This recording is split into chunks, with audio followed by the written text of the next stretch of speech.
Hi, and welcome back to Fedmail. Good to have you on this Friday afternoon. It's chilly out. Watch out for ice on the ground, but the sun is shining. So stay warm, stay safe, and good to see you. A lot going on around the world. Let's turn first to Melbourne, Australia, where there was a very serious arson attack on a large Orthodox congregation there. The synagogue was completely burned out on the inside, including a number of holy books and important texts. There was a congregant who was burned in this attack. Two masked assailants, I believe, are still on the run, haven't yet been captured. Australia has about 100,000 members in its Jewish community, if I'm remembering right. And there has been a fourfold increase in anti-Semitic incidents over the past year, which has meant that the community there is growing quite frustrated at the government for their perceived lack of protection for the Jewish community. Also around the world, there was a synagogue attack in Toronto, in Canada, the seventh such attack on this particular congregation since April. Can't believe that. Unbelievable news. Also around the world, the ceasefire with Lebanon, with Hezbollah and Israel continues to hold, albeit a tenuous truce is in place right now. Rockets were fired by Hezbollah at Israel. Israel has been quite restrained in their response. The State Department even came out and mentioned something about that, pleading with Israel not to respond to all of these incidents, all of these breakings of the ceasefire by Hezbollah. About 60,000 families are hoping to return to northern Israel. And this week we heard on Tuesday evening from two Israelis who were evacuees who have had to leave their homes after these Hezbollah attacks that began last year on October 8th. They talked about the psychological toll of it, the logistical toll, just having to uproot their lives. If you've got children, they have to start school somewhere else. And it's incredibly difficult for them, both in terms of the scariness of having your home destroyed by a Hezbollah rocket, but also just the fact that you have to, again, leave your life, leave your neighborhood, leave your village or town behind.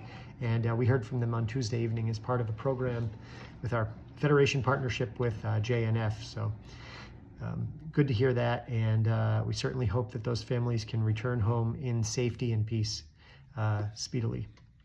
Also around the world, it was noted by the International Atomic Energy Commission that Iran has begun further enriching their uranium stockpiles, getting closer to that 90% threshold needed for a nuclear weapon. And they also launched a more sophisticated ballistic missile this week, test-fired it. So all of that is quite concerning to the IAEA. And of course, Israeli intelligence officers are focused on that as well. Also, the IDF is bolstering forces along the Syrian border. As many of you have no doubt followed the news, these rebel forces in Syria, which are offshoots of al-Qaeda, although they have vowed to be less religiously strict than al-Qaeda was, but that's an aside, have begun attacking Syria's major cities. I believe Aleppo fell. They've been attacking Homs, H-O-M-S, that large Syrian city. And the Syrian regime apparently is teetering on the brink of collapse. And so the Israeli military is watching and monitoring this very closely. They've also warned Iran not to come in and help out the Assad regime. Assad is an ally of Iran. And so there's a lot of attention on what will happen on that border as well. And as I mentioned, the IDF has put forces there.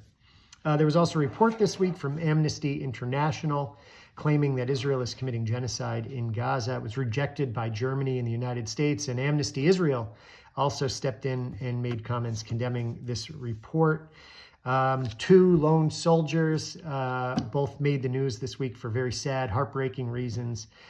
We had Omer Nutra and Idan Alexander. Omer was, his body was recovered. Turned out he had been killed on October 7th. And a video was put out by Hamas showing Idan Alexander. So very difficult situation. Two Americans who were, of course, affected by October 7th. And you can imagine what their families are going through. There is renewed hope for a hostage deal, which would also come, of course, as a ceasefire deal in Gaza. It was noted that there are three reasons for this. Hezbollah, the truce with Hezbollah has allowed the IDF to focus more on Gaza, more on Hamas, increasing the pressure there. Hamas is greatly weakened due to 14 months of fighting and the fact that they've had a number of their leaders taken out. And last week, the president-elect's message that if the hostages are not released by the time Trump comes to office, there will be hell to pay. And so all of that apparently is placing more pressure on Hamas.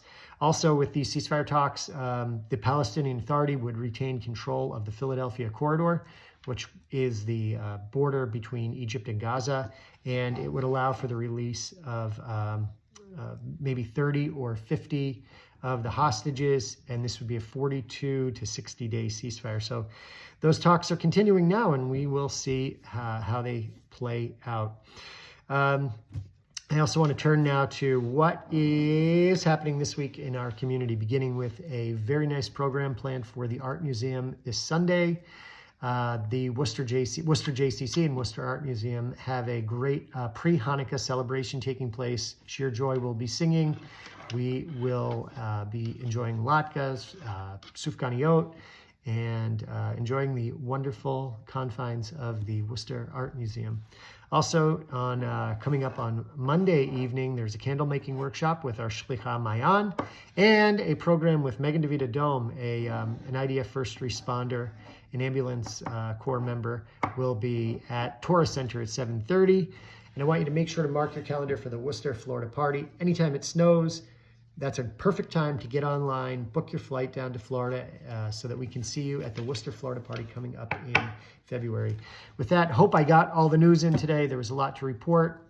You know, this being Shabbat, we always pray for peace and prosperity. We hope all of you are doing well. Let us know if you need anything from Jewish Federation. But most importantly, thank you. Thank you for your support. Jewish life in Central Mass and around the world. Take care. Shabbat Shalom and bye-bye.